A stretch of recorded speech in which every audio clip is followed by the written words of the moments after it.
A cloudy and cool morning in Elgin greeted the riders at Oak Valley ahead of the final day of the FNB Wines2Whales Shiraz. A blessing for many who'd perhaps celebrated the Springbok World Cup victory deep into the night.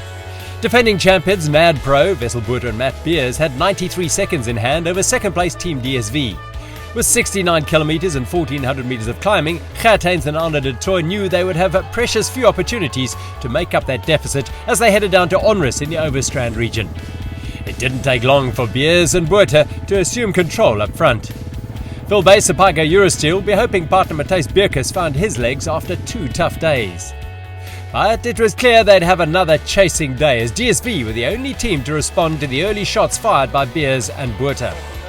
JP Lloyd and Keegan Bontekoning of Jaguar Power Products were up into third place as they continued a highly impressive 3 days of racing.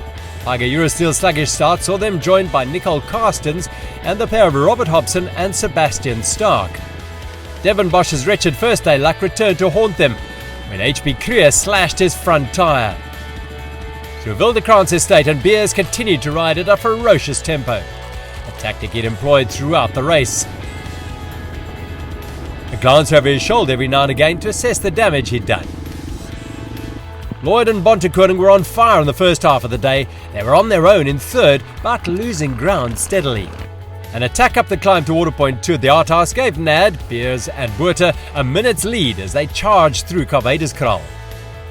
DSV, meanwhile, had been joined by rejuvenated Pyga, but those two teams were over 2 minutes behind the flying NAD pair. Beers had led all the way, and his trusty young lieutenant Botha, who turns 21 in a week, suffered silently as he held his wheel manfully. They were a class act all race and untouchable.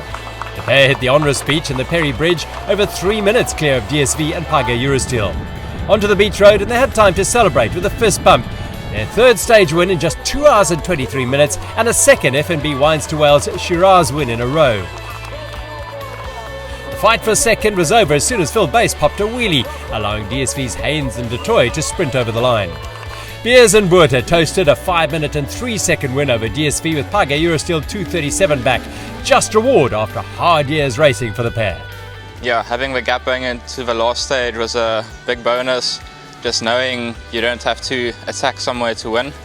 But we still tested the guys from the start, put on a good pace, and on the Arthaus climb we put in a good effort and managed to drop DSV.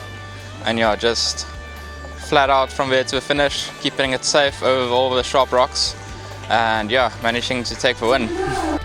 The effervescent, energetic vibe that pervaded the Chardonnay and Pinotage events, despite the waterlogged trails, was carried through to the Shiraz. The final day was a truly amazing experience for the entire field. The trails, having dried up 6 days after the heavy rains, were firm and fun. For the first-timers, it was 3 days of world-class mountain biking. And for those regular returnees, it was another reminder of just why they cannot resist the lure of this race.